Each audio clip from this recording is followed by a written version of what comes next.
Labdien! Mēs esam kārtējā raidījuma tapšanas procesā brīvās sarunas. Jā. Es šodien sarunāšos ar Arnoldu Babri, akcijas sabiedrība Brīvais Vilnis valdes priekšsēdētājs, un Māris, es arī Brīvajā Vilnī strādāju. Jā, mēs esam kolēģi un līdzīpašnieki, tie, kas nezina. Mēs jums pastāstīsim par to, kad ir kopš jaunā gada, ka mums bija Ziemassvētku pārraide, tad mēs pastāstījām, kā mums gāja pagājušajā gadā. Šogad jau ir pirmais ceturknis pagājis, un mēs atkal esam tādā kā procesā uz priekšu, ko mēs darām Brīvajā Vilnī, un kādas mēs redzam perspektīvas tuvākajā laikā, ņemot vērā to, ka izēvielas nav, viņi grūti pieejami, cenas iet kosmosā augšā, un kā tu redzi to industrijas attīstību? Nē, es redzu, un es domāju, ka tas attiecas uz visu pārtikas nozaru un vispār uz visu rūpniecību, tātad ņemot vērā, ka cilvēkiem samazināsies pirktspēja, un krāsa samazināsies, salīdzinoši pagājušo gadu uz pārtikas produktiem, uz visiem pārtikas produktiem vienībās ir nokritusies pa 30%. Tātad visiem ražotājiem jābūt gataviem, ka cilvēki pirks mazāk. Tad ražošana, kā tu pats zini, mēs pakārtojam tā, lai ar mazāku ražošanas apjomu mēs būtu rentabli un izvēlējamies tās pozīcijas un to sortimentu, kur mēs varam izdzīvot. Tad skaidrs, ka mūsu uzņēmums ir specializējās uz augstākās kvalitātes zīvu konserviem. Es nekautrēšos pateikt, ka pasaules līmenī mūsu kvalitāte reti, kurš vispār pasaulē spēj nodrošināt. Otrs, mēs esam nišas produkti, mēs ražojam tos konservus ar tādām garšas īpašībām, ar tādu izpildījumu, ko neražo neviens cits. Un mums, paldies Dievam, ir sekundārais pircējs. Mūs pazīst ne tikai Latvijā, tāpēc mums 80% ir eksports. Tāpēc tas pircējs jau iet pakaļ mūsu preču zīmēm. Un tas ir labi tieši no tā viedokļa, kad mēs neesam tik ļoti pakārtoti cenu svārstībām. Protams, daudz saka, tā jūsu ceru šprots maksā 5,75 € uz plaukta kosmosa, bet viņu pērk. Un, protams, ka tā nav mūsu cena. Mūsu cena 2 eiro. Ja? Pārējo veido nodoklis, ja, PVNs, ja, pārējo veido lielveikalu uzcenojumu un pārējais, bet ja mēs redzam, ka mēs esam spiesti pacelt cenu, mums ir rezerve.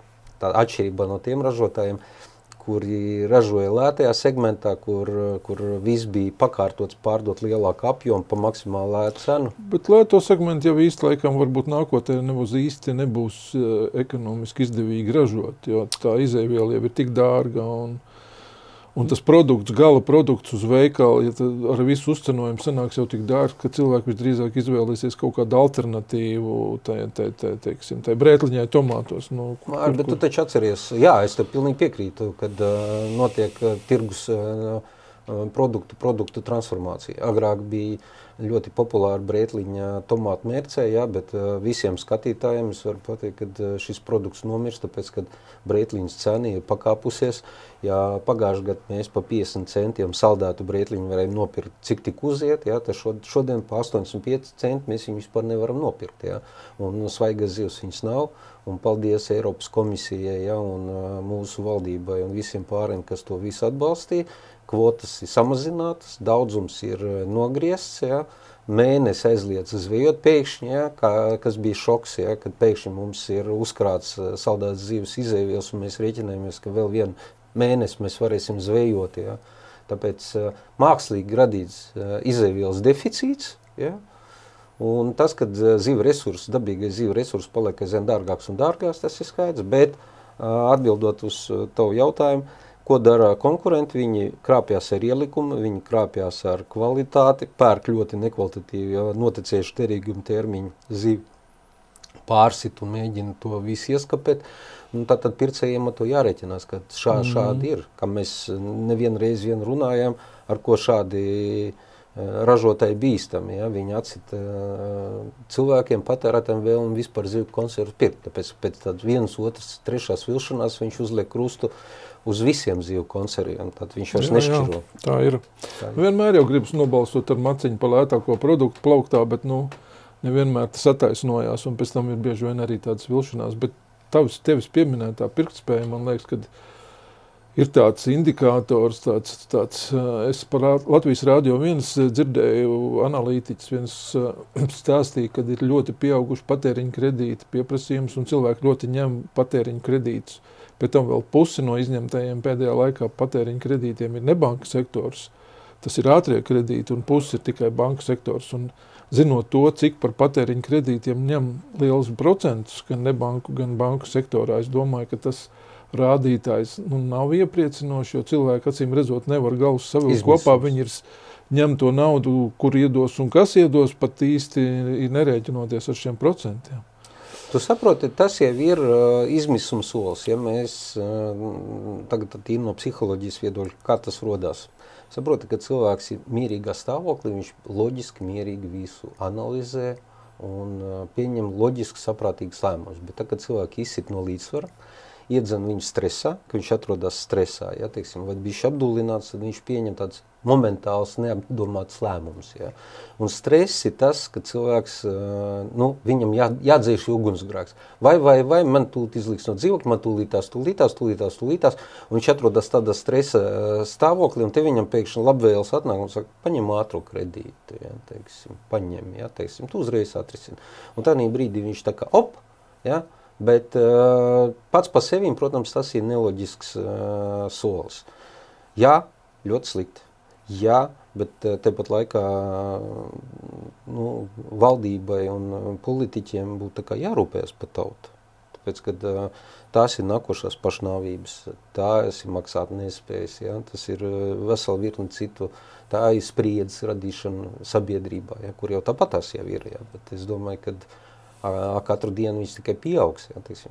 Politiķi tieši tāpat es domāju šodien, mēs tur vēl kaut ko, mēs tur gan jau pārliksim, gan jau izpeldēsim. Būs atkal cilvēks spiest aizbraukt, jo es zinu, ka iepriekšējos gados, kad cilvēki, kur bija, teiksim, sauksim lietas īstos vārdos, ieķēpojušies tajos ātrajos kredītos, viņi bija spiesti mukt, un viņi emigrēja uz tādām īriju, Tur pat nebija ātrie kredīti, tur jau tu atceries, tur jau pat valdība aicināja, ņemiet kredītus, rīt dzīvosim vēl labāk, ja? Piedod, mēs kā nodokļu maksātāji uzturam valdību, lai viņi mums nodrošina ilgtermiņa attīstību, ja? Tātad tie, kuri, ja mēs paskatāmies visi tie departamenti makroattīstības, ja, teiksim, Latvijas banka, ja, teiksim, finanšu ministrija, labklājības ministri, kuriem visiem par to būtu jārūpējas, šodien tas ierēģis varētu tiesāt. Principā viņi par nodokļu maksātājiem nav realizējuši to, ko mēs kā nodokļu maksātāji no viņiem prasījām. Viņi apkrāpuši cilvēkus, mānījuši. Jā, un pēdējais skandalozais gadījums, pēdējā laikā visi tie skandāli gan saistās ar mūsu vadošo politisko spēku jauno vienotību, bet jā, pēdējais skandāls par to Soāru. Par Soāru, par vēlēšanu rezultātu iespējamu viltošanu. Man liekas, ka tu savulaik jau biji nodarbojies ar to un mēģināji brīdināt par to gan Centrālo vēlēšanu komisiju, gan prezidentu. Mani nepārsteidz. Tātad šobrīd, ja mēs runājam, Soārs pateica, ka tur iespējams bija, ja, ka viņam tur aicināja ietekmēt, bet es varu pastāstīt savu pieredzi. Tātad pirms iepriekšējiem Saeimas vēlēšanām, 20. gadā, mēs vēl vasarā, laicīgi vēl pirms vēlēšanām, Centrālo vēlēšanas komisiju painformējām un par to, kad novērotājiem, sabiedriskiem novērotājiem, nav iespējas piekļūt pie elektroniskās uzskaites sistēmas. Nav iespējams. Un tātad tas rada priekšnosacījums, kad vēlēšana rezultāti varētu būt falsificēti. Jā, novērotājs var atrasties iecirknī, novērotājs var skaitīt biļetenus, bet novērotājs neredz, ka viena tā pati persona staigā no viena iecirkņa un balso atkārtoti. Un elektroniskā kontrolas uzskaites sistēma pieļauj, ka, piemēram, Jānis Bērziņš, ja, ar personas kodu fiksētu staigā, un viņš ir angažēts, afilēts konkrēts politisku spēka vai konkrēti kandidātu uzdevumā, staigāt un balsot pa citiem iecirkņiem. Ja? Novērotājs neredz, ka, piemēram, tas pats Bērziņš nobalsoja šeit un tas pats Bērziņš nobalsoja citur. Pie kam tā ir Krievijas federācija aprobēta sistēma jau zinām. Tātad viņa nav, tas nav nekas jauns, tā ir zinām. Un es oficiāli rakstiski informēju, tikos ar Eglāju kungu, kas ir vietnieks Centrālā vēlēšanas komisijā. Viņš atzina, ka jā, tā problēma pastāv, bet lūk, viņi tagad paļaušoties uz drošības iestādēm, ka tur it kā viss būs kārtībā. Ja. Pēc vēlēšanām es oficiāli vērsos pie Levita kunga, ja, un aicināju viņu kā satversmes garantu, ja, kā drošības padomes vadītāju, uzdot pa pienākumu policiju un neatkarīgiem ekspertiem veikt pārbaudi, vai nav fakts, ka dažādos iecirkņos atkārtos vienu te pašu personas kodu un vienu te pašu uzvārdu. Ja. Tātad, pat cik mums visi tie žurnāli, visi kodi, visi dati tiek iznīcināti, ja, pierādīt vairs nevar. Ja. Tad, kādēļ viņus iznīcina? Tas taču būtu jāpatur, teiksim, jebkurā gadījumā var kaut ko pacelt un paskatīties. Šobrīd visi runā par to, ka jā, iespējams, ka bija, tad varētu to visu pacelt un varbūt pierādīt, jā, ka nebija. Bet, Māri, šobrīd mēs varam pierādīt to, ka Centrālā vēlēšanas komisija, atbildīgās komisijas un atbildīgie politiķi radīja apstākļus, kas varētu apšaubīt vēlēšanu likumību. To, ka viņi bija tiesiski pareizi, ka viss bija korekti, ka viss tika ievērots. To mēs varam droši apgalvot, ka caurums vēlēšana sistēmā ir. Un interesantākais, Māri, ka viņš pa šai dienai nav novērsts. Viņš nav novērsts. Un tagad paskaties, es mēdījiem aizsūtīju, mēdījus es noinformēju. Jā, viņi gatavi matu skaldīt par šo problēmu, ja, to, ko Soārs pats atzina. Ja, bet nevienu vārdu par to, bet sakārtojiet sistēmu, lai mēs kā vēlētāji droši zinātu, jo tu pats zini, ka daudz saka, nav jēgas iet, tāpat tās būs falsifikācija. Tak radiet apstākļus, kad novērotāji, ka sabiedrība redz, ka tās vēlēšanas ir patiešām godīgas, vai ne? Taisnīgs, godīgs un visi pareizi. Ja? Bet tātad es uzskatu, ka konkrēta amatpersona darbībā ir nozieguma pazīmes, nolaidība, jo šīs problēmas netika novērstas ne pirms vēlēšanām, ne arī pēc vēlēšanām. Pie kam paziņojums, ka tur varētu notikt iejaukšanās sistēmā, kādas muļķības. Es runāju ar daudziem datorspecialistiem, programmistiem, viņi saka, pie kuras sistēmas var nodrošināt pieslēgšanas novērošanas režīmā, kā viņa darbojās. Var iepazīties ar sistēmu, kā viņa uzbūvēta, ja, ka tur nav falsifikācijas iespējas. Ļaunākajā gadījumā pat administratoram aiz muguras var atrasties cilvēku kolektīvs, ja, kuri var vērot pēc monitoru, sekot un neiejaucoties. Un pēdējais var jau iedot pat konkrētiem cilvēkiem pielaidi. Ja viņš ir cilvēks zināms, viņš ar to sistēmu nesagraus, viņš jau nes atbildību. Bet tur jau nav Arnolds nekāds valsts noslēpums. Tur principā ir tā, ja tu sēdi un skaties, un tiešām es piekrītu, jebkurai sistēmai var iedot tiesības skatīties.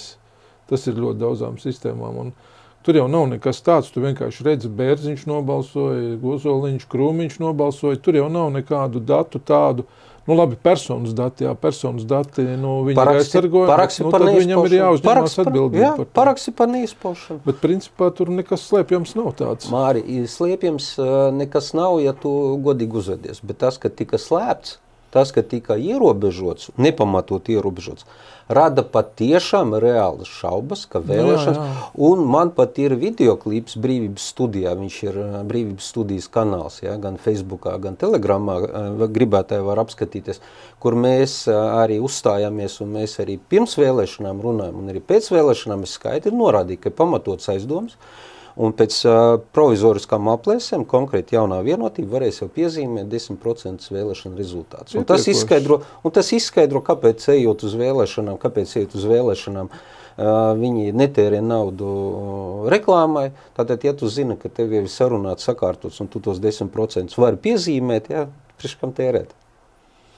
Jā, ļoti žēl, ka to šobrīd pierādīt īsti vairs nevar. Bet tā ir Levita atbildība. Es viņam nosūtīju, jo rakstīt man nebija jēgas, jo es jau tāpatās biju vērsies Centrālā vēlēšanas komisija. Es jau tāpatās jau publiski jau uzstājos. Visas drošības iestādes, visi jau noskatījušies Brīvības studijā, jātaisim visu tos kanāls, viņi visu to redzēja. Un tieši tāpēc es vērsos pie Levita. Un tas, ka Levits neko neizdarīja, arī liecina par to, ka tas neatbilst viņa interesēm. Es, piemēram, kā pilsonis uzskatu, ka visiem šiem vēlēšanu datiem ir jāglabājās, 100 gadus, 200. 100 gadu nē, bet... Nē, nu, tieši tā iemesla pēc, kad mēs, tāpatās kā šobrīd pētnieki iet uz arhīviem, ceļ augšā dokumentus, skatās, kas balsoja, kā. Taču par to pašu Ulmaņa laiku piemērs. Tagad visi pēta, kā tur tas notika, kāpēc notika. Un kāds arī droši vien mūsu vēsturi gribēs pētīt, un ja šo datu nav, tad ko viņš pētīs? Tad būs elektroniskie dati, teiksim, kurus varēs sagrozīt nepieciešamības gadījumā. Ja. Viņi jau, cik es saprotu, tad nemaz nav pieejami vairāk.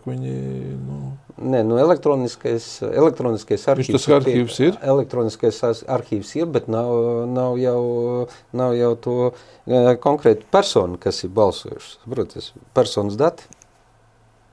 Viņiem bija jābūt.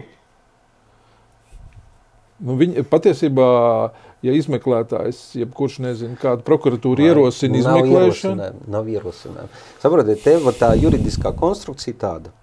Ir pamatots aizdoms, lai noskaidrotu, vai nav, ir jāierosina process. Tieši tā. Un process ietvaros mēs jau paceļam, bet pēc manas iniciatīvas, tika ierosināta krimināllieta pret Soāru, par iepirkumu, nevis par caurumu, viņu sistēmā, saproties. Bija ierosināts process pilnīgi citā virzienā, starp citu. Kā tu redzi, kā varētu Eiropas parlamenta vēlēšanas šajā sakarā norisināties? Neprognozējami. Pirmām kārtām neprognozējami, otrām kārtām tas pats jautājums par vēlēšanu godīgumu. Mēs atkal atgriežamies pie tā paša jautājuma. Ja bija krāpšanas iespējas ar iepriekšējām vēlēšanām, tad kur garantīs, ka nebūs ar šīm? Bet tas nevarētu nozīmēt zināmā mērā to, kad ir jāsāk satraukties par to, kāda vispār būs vēlētāja aktivitāte. Jo, ja vēlētājs tomēr tā kā ar mugurkaulu sāk just, kad tur var būt tas, kad es tur varu neiet, bet... Protams.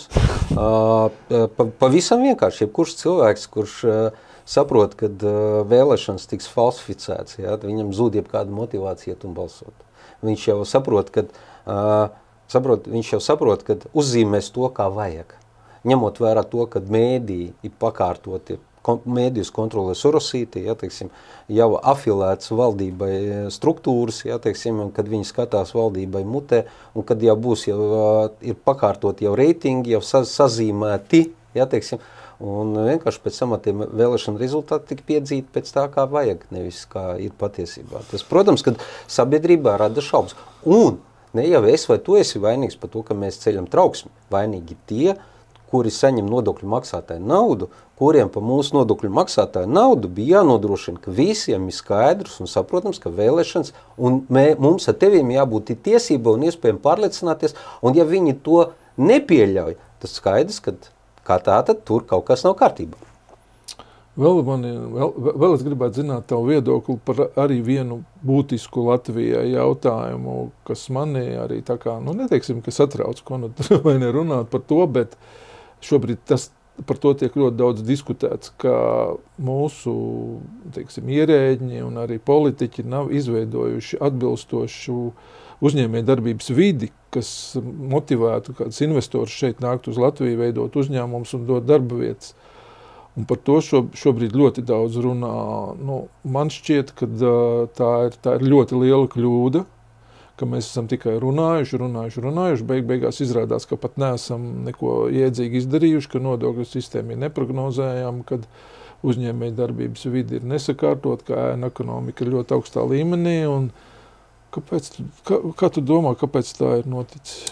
Labi, paskaties, ar gadiem mums ir izkopies tas, kad politiķi, galvenais ir politiķiem paziņot, mēs kaut ko esam izdarījuši, mēs esam uzlabojuši, tātad viņi izmanto NLP tehnoloģiju, iedot to impulsu, ka visi kārtībā, visi sakārtos, kā Dombrovskis pēc krīzes veiksmes stāsts, visi kārtībā, visi labi, un tu saproti, un tā sabiedrība to apēd, un tāpat laikā no vārdiem un darbiem ir pilnīgi pretēji. Viņi saka, mēs cīnīsimies ar birokrātiju, skaties, iznāk jauni. Mēs samazināsim nodokļus paceļ. Nē, mēs izdarīsim, radīsim labvēlīgu vidi, uzņēmēju darbībai. Skaties, paliek aizvien sliktāk un sliktāk. Un viņi sapratuši, ka sabiedrība var muļķot, un sabiedrība paļaujās, un mēdī arī tikai publicē virsraksti, ja, un neko neraksta par reālajiem darbiem, par reālajiem rezultātiem. Ja, ja kāds iepīkstās, tad ir tā kritiskā maska var atļaut pakritizēt, ja, un tas tikai tā kā rada ticamību, ka viss kārtībā. Tas ir viens, un otrs tas, kad ir nesodamība. Neviens ne pa ko neatbild, personīgi neatbild. Un es jau saprotu, mēs jau visu laiku runājam, kad jāievieš politiķu un ierēģu personīga atbildība. Iestājās seks, katrai kļūdai vārds un uzvārds. Nesodāmība veicina bezatbildību. Protams, kaut kādā brīdī tas viss sabruks, bet runājot par to, kāpēc investori nenāk, kas ir interesi investori, tu pats ļoti labi zini. Tātad pirmkārt, tas ir nodokļu sloks, viens no augstākajiem, energoresursu cena ļoti augsta, ja? Darba spēka pieejamība, 800,000 darba spējīgus mēs esam izdzinuši no valsts. Ja? Tagad mēs, un kā tas notikās, ja? Tas ir tas pats Dombrovska veiksmes stāsts. Cilvēki, tā kā bija mākslīgais nekustamā īpašuma burbulis, kur cilvēki saņēmās kredītu, un tā, ka tas viss nobira, ja?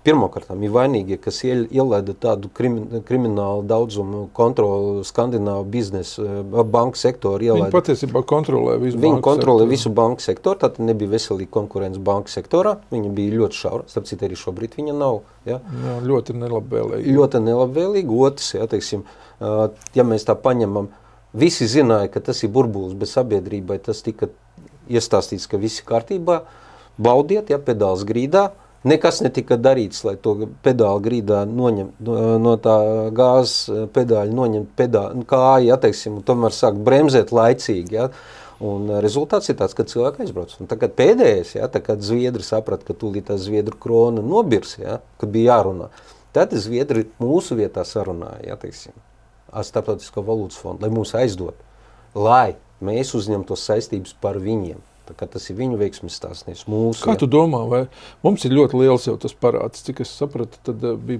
aprēķināts, kad jau tuvojās 10,000 uz iedzīvotāju? Nu, uz bērnu, un, jā. Uz katru no bērnu līdz... Mums vēl aizdos Latvijai? Tu zini, viss ir atkarīgs no tā, kā būs globālā ārpolitika, ja? Bet pat cik mēs esam perifērijā, par mums rūpēsies vismazāk, ja? Un pat cik mēs esam ļoti maziņi, mēs nevaram ietekmēt pie lielā gala lēmumu pieņemšanu, tā kā mēģinās atņemt resursus, mēģinās uzpārdot valsts uzņēmumus, Latvijas mēžus, jā, teiksim, resursus. Tādi signāli ir bijuši. Jā, bet tu saproti, ka šai gadījumā visus klausītājus un nodokļu maksātājus atgādinu, kad tas viss ir mērķtiecīgas politikas rezultāts. Un ja mēs tagad paskatāmies, tie varētu būt kā 400 cilvēki, kas ir bijuši konstanti, bijuši koalīciju partijās, jā, teiksim, pēdējos 30 gados, jā, teiksim, kur ir šo sistēmu pieļausi. Jo no elementāra viedokļa mēs saprotam, kad kas pieņem lēmumus, kam ir vara? Vara ir koalīcija. Tātad mūsu likumdošanas sistēma saka, mūsu parlamentārā demokrātija. Tātad ir uzvarējusi koalīcija, koalīcija izveido valdību, tātad tie, kas ir bijuši koalīcijā, jā, teiksim, viņi veidojuši valdību, likuši ministrus, tiesnešus, prokurorus, jā, teiksim, tie, kam reāli piederē, ne tev, ne man, viņiem, jā. Un tātad tie, kas pēdējos 30 gadus ir bijuši pie varas, pār pa 30 gadiem, tur var ieskaidri, koalīcijā bija, deputāts bija. Tātad tu esi personīgi atbildīgs, jautājums ir, cik lielā mērā, jā. Un ja pieņemsim šodien, kāds pateikt, davai paskatāmies, valsts ir novesta līdz kliņķim, maksāt nespēja, vēl kaut kas draud. Paskatāmies, kas ir vainīgs. Lūdzu, tie, kas mūs pārstāvēja, kas mūsu vietā pieņēma lēmums, kas mērķtiecīgi noveda. Un tad jau var skatīties individuāli. Un 400 cilvēki jau nemaz nav tik daudz. Nu jā, it kā jau nav daudz, bet no otras puses tā tagad papēģināja iztēloties, ja detalizēti ir jāiziet katra šo 30 gadu biogrāfijai cauri katram no šiem 400 cilvēkiem, baigais resurss.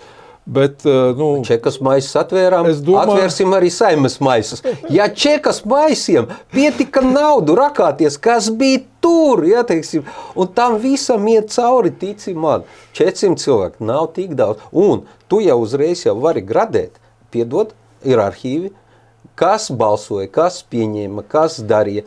Tur, protams, ir arī valdības amatpersonas, ja. Un tad ir jautājums, kāpēc jūs nepievērsiet uzmanību tam?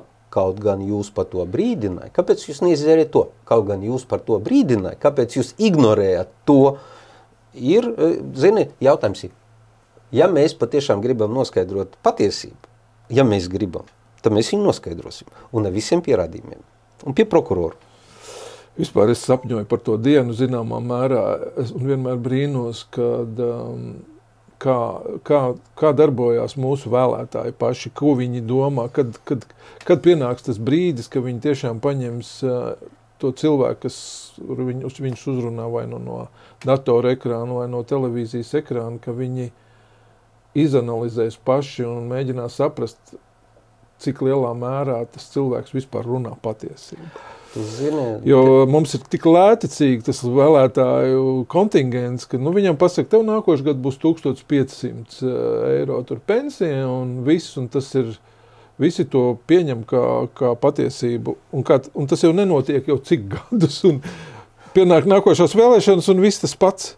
Pagājušā gadsimta sākumā Amerikā viens talantīgs PR speciālists uzrakstīja grāmatu propaganda. Nekas nav mainījies. Tas bija fundamentāls darbs, kā apstulbināt masas, kā iestāstīt, ka tas ir pareizi un tas nav pareizi. Un tad ir tā, ja tev no televizoru, zombiju kastes, no televizoru, no radio, no visurienes, mēdījos, viss. Tas informatīvais lauks ir monolauks. Viņu visi kontrolē, tev rada ilūzija, ka tie ir dažādi, bet faktiski tie visi saka pakārtot, un viņi tev visi pūš vienā stabulē. Un cilvēks dzīvo šī informatīvā burbulī. Viņš nesaprot, no kurienes nauda. Nākošais skolā. Tu pats redzi, ka izglītības līmenis krīt. Bērni nav spējīgi, elementāri loģisks, un viņus turpina apstulbināt. Viņiem tiek atņemta kritiskā domāšana, loģiskie secinājumi, Viņiem ir tikai tāds, kaut kādi TikTok varianti, tiek uzpotāti. Un galvenais, briesmīgākais ir tas, ka šo problēmu it kā mēs visi saprotam, bet tie, kuriem būtu jārisina izglītības ministrija, Nepls, jo man arī Nepl bija saraksti, kur es viņus aicināju, varbūt tās uztaisam diskusiju par manipulatīvām metodēm, mēdī manipulatīvām metodēm, kur man uzreiz pateica pierādījums. Es saku, ja es būtu prokurors un mēs būtu tiesas zālē, jūs jau sēdētu Covid laikā, kā jūs muļķojāt cilvēks, un nocebo efekts, un cik cilvēku nomira, es jūs notiesātu. Ja es būtu prokurors, es jūs notiesātu. AstraZeneca jau ir atzinusies, ka sutaisījusi ziepes. Pret Marinu Karnatovsku ierosināja krimināllietu, ka viņi pateica, ka cilvēki mirst uz ventilatoru. Un tagad, kad tiesa pierādīja, ka viņa bija taisnība, kāpēc tie ārsti, kas pēc protokola ārstē nesēž uz apsūdzēto soli? Kāpēc tie, kas rakstīja to protokolu, sagatavo, kāpēc viņi nesēž? Ka gan cilvēks teica, ko jūs darat, vesels cilvēks atbrauc, viņš nomirst. Tātad problēma ir nevis skābeklī, bet asins saredzēšana, asins biezas paliek, varbūt tās asins jāšķidrina. Tad jautājums, pareizi. Tātad mēs saprotam, ka informatīvais lauks ir sakārtots un mēdī saņem uzdevums. Tas ir labs puika, tas ir slikts puika. Piemēram, par šo cilvēku mēs varam, pat ja viņš ir ideāls cilvēks, ļoti gudrs, viņu vajag laicīgi apriet, lai viņš vēlēšanās neuzvar. Pilnīgs kretīns vai pataisīt par svētām govīm. Tu ko, laimeslācis, Redz, ko jau ir tagad interesanti, tur šodien ir vienmēr jāpadomā apakšā, kāpēc notiek un kas notiek, bet amerikāņiem pašreiz, man liekas, ir ar TikTok īpašniekiem tur tā kā konflikts. Amerikāņi grib piespiest, lai TikTok pārdod Amerikai, respektīvi viņi pie šīs esošās īpašnieku, situācijas, viņi īsti nevarot kontrolēt, ko te TikTokā liek iekšā. Un tad, ir droši vien tā, kā tu teici, vai amerikāņi ir paši sapratusi, ka tas saturs ir negluži tāds, kāds vajadzīgs, lai sabiedrība augtu un izglītotos. Vai gluži otrādi viņi vēlas kontrolēt viņu tā, kā viņi grib viņu kontrolēt šo saturu. Bet uzstādījums šobrīd ir tāds, ka TikToks ir jāpārdod Amerikai.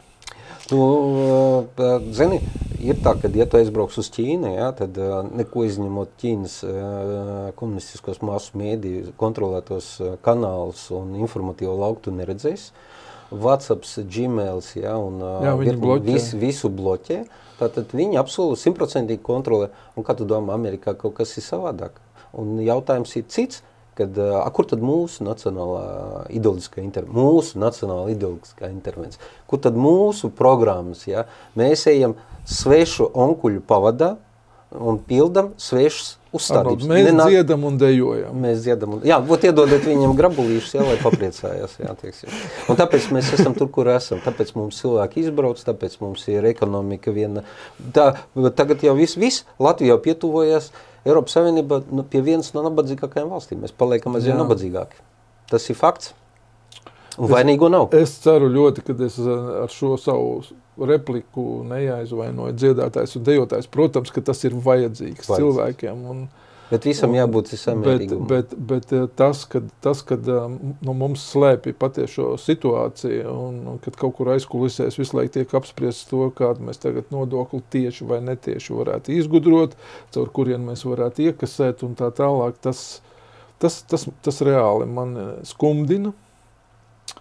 Man patīk Latvija, es gribu šeit dzīvot, daba ir skaista un vispārējais, bet šī te attieksme, kāda ir bijusi no politiķiem 30 gadu garumā, manī nav radījusi to nepieciešamo, varbūt, patriotisko sajūtu par to, kad, jā, es jūtos droši par Latvijas nākotni. Es tā varētu teikt droši vien. Šobrīd man nav tāda sajūta, jo tu visur uz katru soļu saduries ar, izsevišķi esot uzņēmēju darbībā, uz katru soļu saduries ar kaut kādu šo te, attieksmi jau saknē, kad uzņēmējs ir blēdis, jā, un no viņu vajag dīrāt, un mēs audzējam šito birokrātisko aparātu arvien lielāku, administratīvā slodze arvien lielāku. Un, ja man jāsaka būt maniem mazbērniem, ja viņš man jautātu, Opi, vai man ir jāiet uzņēmēju darbībā, es laikam stipri aizdomātos. Kāpēc tev jāiet uzņēmēju darbībā? Ej pa ierēdni, tev būs cieta alga, tev vispār nebūs ne pa ko jāsatraucās. Strādā, saņem, tie uzņēmēji tie, lai svīst, tur nervozē, pārdzīvo, bankrotē, tā ir viņa problēma. Māri, bet tu jau redzi, ir tā tendence, ka lielās megakorporācijas iznīcina video un mazo biznesu. Tas ir tikai deklaratīvi tiek runāts. Paskaties, kā tiek iznīcināts vidusslānis, ja, un ir noslāņošanās starp superbagātajiem un parastajiem nabagiem. Ja. Un tā ir tendence, kas liecina par to, ka agrāk, es atceros, ka bija pretīm stāvēšana Padomju Savienība pret rietumu pasauli, ja, tad tur tika radīt vidusslānis. Arī Padomju Savienībā mēģināja uzturēt kaut kādu vidusslāni, ja, un Eiropā, un visur centās audzēt vidusslāni, jo, lūk, vidusslānis ir nacionāls drošības attīstība. Bet tā arī ir. Tagad mēs skatāmies, mēs ejam regresā, un briesmīgākais ir tas ir visā pasaulē šobrīd tā problēma. Piekrītu, jo mēs esam viena no sastāvdaļām, bet mums jāprasa mūsu politiķiem, jo pēc idejas viņi dzīvo pa mūsu nodokļu maksātāju naudu. Viņiem jāizstāv mūsu nacionālās intereses. Redzi, ir tas tāds maģiskajā atbildi no politiķiem, ka to ar viņiem runā un stāst un skaidro, viņi jau ļoti labi saprot. Bet, lai pieņem tādus lēmumus, viņi bieži vien ir politiski nepopulāri, tā mēdz teikt, jā, un es no viena diezgan tāda, es nesaukšu vārdu, atvainojiet, jā, bet runāju par šīm te uzņēmēju darbības problēmām, un es saku, kāpēc jūs tā nevarat izdarīt? Nē, viņš saka, tev ir taisnība, bet kā tas izskatīsies politiski? Un tad, viņi baidās, ka viņi kaut kādus soļus spers, kuriem, protams, nebūs momentāla, teiksim tā, pozitīvais efekts, viņš nebūs, tas ir ilgtermiņa lēmums. Bet viņam baidās, būs negatīvās sekas ilgtermiņā, viņam jābaidās no atbildības par tām. Pareizi. Un tāpēc mēs atgriežamies pie tā jautājuma klasiskā, ka tādā brīdī, ja politiķim būs neatkarīgi no noilguma termiņa atbildība par sekām, par viņa darbības sekām, viņam ir vairāk jābaidās nevis no politiski nepopulāriem lēmumiem, bet vairāk jābaidās ir no sekām, no viņa lēmumiem, sekām. Un tā kā sekās iestājās regresā, kad viņu pēc tam var sodīt. Mēs abi esam uzņēmumu īpašnieki un arī darbojamies aktīvi vadībā, un līdz ar to mēs esam cieši saistīti ar tādām lielām uzņēmēju organizācijām kā Darbdevēju konfederācija un Tirdzniecības rūpniecības kamera. Jāsaka tā, ka uzņēmēji un šīs te organizācijas, viņas ļoti labi saprot un apzinās, ko būtu jādara, analizē visus datus. Bet neskādēļ, droši vien mēs atgriezīsimies pie tās pašas atbildes par atbildību. Politiķi neieklausās tajā, ko šīs sabiedriskās organizācijas izanalizējuši, bieži vien pasniedz politiķiem pat gatavus risinājumus. Redziet, tam būtu jāstrādā tā, mums ir pieredze. Nē. Tāpēc, kad tie paši mēdī, viņi kontrolē mēdījus, un tas, ka, piemēram, Tirdzniecības rūpniecības kamera darbinieku konfederācijas vajag to, tad mēdī šo jautājumu, viņi tur kaut ko runā, jā, teiksim, bet lūk, mums ir politiskais kurs, viss ir pareizi, mēs ejam pareizajā virzienā, jā, teiksim, un tas ir tas, ko to lielo pelēko masu, sabiedrības pelēko masu apstulbināto manipulatīvu. Attiecīgi, tu saproti, šīs sabiedriskās organizācijas nevar ietekmēt vēlēšana rezultātus. Un nevar ietekmēt politiķus personīgi nevar. Saprot, te jau jautājums ir tāds, ka viņi visi smuki noērē. Tā ir traģēdija. Es pilnīgi piekrītu. Nē, zin kā, parasti runājot par šīm tēmām, paliek grūtsirdīgi dažreiz. Mēs izcilājām tik daudz visādas problēmas, kādas Latvijā ir un stāv priekšā. Bet man gribētos šo raidījumu pabeigt ar kaut kādu tomēr pozitīvu zīmi visā šajā pasākumā. Ko mēs redzam, kas vēl būtu darāms un kas noteikti ir izdarāms, un varbūt ar nemaz tik lieliem... Zini, jautājums ir tāds, kad es uzskatu, kad risinājumi paši pa sevi prasās. Es esmu iesniedzis gan Levitam, gan Rinkevičam, prezidentam, gan Daigai Mieriņai, gan Siliņai, gan Judinam, teiksim, projektu, ka vajadzētu ieviest politiķu un ierēģu personīgu atbildību. Jo tādā brīdī, kad būs ļoti augsta personīga atbildība par sekām, par vārdiem un darbiem, tad jau tā sistēma pats sakārtosies. Tad es uzskatu, ka mums sabiedrība jānonāk līdz tam brīdim, līdz tai apziņai, ka katrai kļūdai vārds un uzvārds, jo bargāks sots, jo mazāk kļūdu, ja? Un nesodījumi veicina bezatbildību. Ir iestājušās sekas, noskaidrojumi reāli, kurš vainīgs. Nākošais mums jāmaina politiskā vēlēšana sistēma. Tad mums ir totalitārs režīms. Kāpēc totalitārs režīms? Tāpēc, ka totalitārismu definīcija ir, kad vara ir koncentrēta viena cilvēka vai cilvēka grupas rokās. Tad mums Saeima izveidojas koalīcija, un koalīcija ievēl tiesnešus, prokurorus, mēdījus kontrolē, un mums viņi neviens nav neatkarīgs. Ja mums būtu vēlēšana sistēma, tautas vēlēts prezidents nāk ar izpildvaru, Saeima mažoritāri ievēlēta, kontrolē prezidenta darbu, izpildvaras darbu, un ir likumdevēja iniciatīva, abiem ir, teiksim. Ja mums ir pašvaldību vadītāji, kuriem būtu atsevišķa palāta, kur pašvaldību vadītāji varētu ietekmēt, bloķēt, kaut kas naiziet ne tā, vai iniciēt kaut ko. Ja? Un ja mums būtu tautas vēlēts ģenerālprokurors, tautas vēlēts augstākās tiesas priekšsēdētājs, kuri personīgi atbild, ka prokurors atbild personīgi sabiedrības priekšā, augstākās tiesas priekšsēdētājs personīgi atbild, ja mums būtu mēdīju ombuds un valsts kontrolieris, arī tautas vēlēts, viņš jau atbildētu tautas priekšā, nevis koalīcijas priekšā, jo šobrīd ir tā, koalīcija ieliek ģenerālprokuroru, mēs tevi ielikām, nevis tauta, bet mēs, augstākās tiesas priekšā, mēs tevi ielikām, Nepl, mēs ielikām, tu darīsi to, ko mēs tev sakam, nevis sabiedrība, Nepls jau īstenībā pēdējā laikā arī ļoti daudz runā par to, ka viņi īsti nedrīkst runāt to, ko viņi uzskata, ko viņiem vajag runāt. Precīzi. Tas vārda brīvības jautājums ir aktuāls diezgan arī Latvijā šobrīd. Māri, bet par to arī runa. Un tad ir tā, kad tā atgrieziskā saite jābūt ir tādai.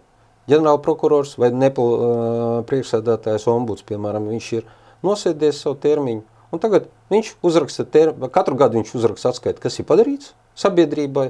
Nākošais viņš pēc savu termiņu iesniedz atskaiti, kas ir izdarīts. Ja? Un ievēlot nākošo vai to pašu, teiksim, sabiedrība novērtē viņa darba rezultātu. Un atkarībā no tā rezultāta, piemēram, ir koridors, ja ļoti negatīvs, dod atpakaļ naudu, tev brāķis, tavā darbā ir brāķis, atgrieziskai saitē jābūt, Un, ja ir rupji pārkāpumi, tu neesi izpildījis, teiksim, pēc būtības, nevis pēc likumbūrta, bet pēc būtības tu esi pārkāps, ja, tad arī var ierosināt kriminālu procesu, pierāda, kāpēc tu neesi rīkojies, kāpēc tu neesi analizējis. Un šī izlīdzsvarotā sistēma varētu novest, bet sabiedrībai pie tā jānonāk. Jo mums jau jānonāk pie tā, kad, saprotiet, kamēr viss ir labi, cilvēki neko negrib mainīt. Pat tā, kad jau nonāk, tad cilvēks sāk uzdot jautājumu, kāpēc tukšleduskapis, kāpēc es esmu parādā, kas ir tas, kas noveda. Jo par to jau tiek runāts jau kopš 900 gadiem. Tikai tas neinteresē. Viss ir labi. Tikai tas viss jūs parāda.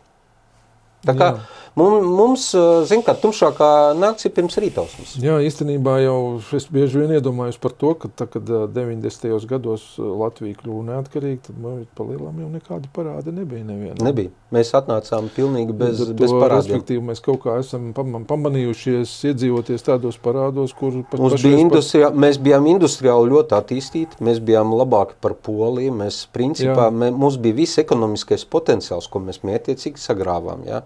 Mums bija labi attīstīta lauksaimniecība. Mēs visu to sagrāvām. Ja? Pēc tam jau kaut ko jau mēs lēnām sākām atjaunot, ja? Bet vienalga salīdzinoši ar to potenciālu, kas bija, mums bija ļoti izglītota sabiedrība. Ja? Mēs pazaudējām iedzīvotājus uz to brīdi, kad mēs atguvām neatkarību. Labi, var pateikt Krievi, bet piedod, tie Krievi, kas šeit dzīvoja, viņi lielākā daļa nobalsoja par Latvijas neatkarību. Un tas, ka pēc tam bija politika viņas izēst, un tas, ka mums bija 2,5 miljoni iedzīvotāji, ja, teiksim, un ka mēs pazaudējām 800 000, tas ir noziegums manā skatījumā, un es pat domāju pat vēl vairāk, tāpēc, kad vēl jautājums ir, cik korekti mums ir statistika, kas uzrāda faktisko iedzīvotāju skaita, kas pie mums dzīvo. Nav darba vietas, tāpēc jau arī cilvēki brauc projām. Nav darba vietas. Bet viņš taču ir iznīcināts. Tā pašā laikā redz, ka mūsējie taču cīnās, mūsu nozarē daudz uzņēmumu cīnās ar to, ka nav kas strādā. Māri, piedod, bet atgriežamies pie tā paša jautājuma. Tagad Valainis uzstājās pie tā Alvaža Kreislera pasākumā. Viņš saka, jā, mums ekonomikā viena no mega problēmām ir tas, ka mums nav kredīta resursi, nav kredīti pieejami, ja, un viņi ļoti dārgi un vispārējais. Kad es viņam pateicu, tad varbūt tās uzrakstīt iesniegumu ģenerālprokuratūrā, lai izvērtē Znotiņas darbību. Ja, teiksim, viņi oficiāli paziņoja, ka viņi no Latvijas izdzina 9 miljardus eiro. 9 miljardus kredīta resursu. Tad pirmais prokuratūra jānoskaidro, cik ārzemēs no tiem 9 miljardiem izdzītajiem naudām ir arestēta kā netīrā nauda. Otrs, es domāju, ka tur nekas nav arestēts. Kas no tiem 9 miljardiem ir, cik no tiem 9 miljardiem eiro varēja tikt izsniegt kredītos? Uzreiz var pateikt 30%. 3 miljardi, ja? Un nākošais paņemiet izziņu, cik no tiem 30 miljardiem, ja, teiksim, cik mēs no tiem 3 miljardiem, ja, cik kāds būtu makroekonomiskais efekts budžetā, nodokļu veidā un darba vietu veidā, tas, ko tu saki, darba vietu veidā. Un tad tu redzētu, kādu ekonomisko diversiju pret mums iztaisa Znotiņa. Piekrīt? Un tur ir noziegums sastāvs, tur ir elementāri. Viņi vienkārši izpildīja to, ko viņai teica izpildīt. Paga. Tu teici, es teicu, tad Znotiņas kundze tiesā lūdzu atskaņojiet, kurš jums teica. Pareizi. Paga. Mēs dzīvojam demokrātiskā valstī. Vismaz mums tā deklarēja, ja? Mums ir vārda brīvība, mums ir tiesības. Es kā nodokļu maksātājs gribu saprast, kāpēc man kredīts maksā dārgāk. Ja? Kāpēc cilvēki izbrauca, ja? Teiksim, jo cieta reāli cilvēki. Znotiņas kundze, lūdzu, pasakiet, kurš jums teica? Pareizi. Jo pretējā gadījumā tur ir nozieguma sastāvs. Jo es uzskatu, ka tur ir nozieguma sastāvs. Un tas, kas saka, jā, bet mūsu finanšu sistēma nonāca līdz tā, arī jautājums, kurš tad šo finansu sistēmu noveda līdz tam? Un tas ir atsevišķs tās. Jo ne tu, ne es, mēs viņu tādu neveidojam. Bija atļauts normatīvi, viņi visi darbojās pamatoties uz esošo Latvijas Republikas likumdošanu. Pareizi. Tātad, ja laicīgi jūs nogulēt, ja jūs nemācāt paskaidrot amerikāņiem, ja pārējiem, ja, kaut gan manā skatījumā tas bija pavisam vienkārši. Caur Rīgu gāja 1% no visu dolāru apgrozījuma, pasaules dolāru apgrozījuma un dažas pasaules globālās biržas iedomājas, ka mēs pārāk šarpi augam un mums vajag vienkārši atsēdināt. Bet tas ir nacionālās drošības jautājums. Un tas ir mūsu neatkarības jautājums. Un ja mūsu politiķi nevar pateikt pretī, tad viņiem tur nav jāsēž. Tanīs krēslos. Tad viņiem jāsauk ielas. Pareizi. Jā, labi, uz šis pozitīvās nots par ielas laucīšanu. Jā, sūtīsim. Mēs varētu pabeigt šodienas diskusiju. Jā, smagi šoreiz sanāca mums, Arnold, bet Tā pašā laikā es joprojām, ceru, kad viss kaut kad būs labāk. Visi tā cer, visi, kas dodās uz vēlēšanām, vienmēr cer, ka tie, kas solījumi, kas tikuši solīti, tiks izpildīti.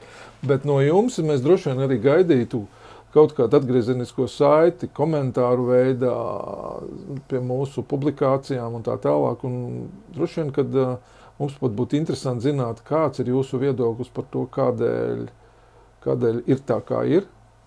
Un kāda varētu būt iespējami risinājumi, vai ne, Arnold? Tieši tā. Tas būtu interesanti. Jā, protams. Paldies par uzmanību. Paldies. Visu labu. Visu labu.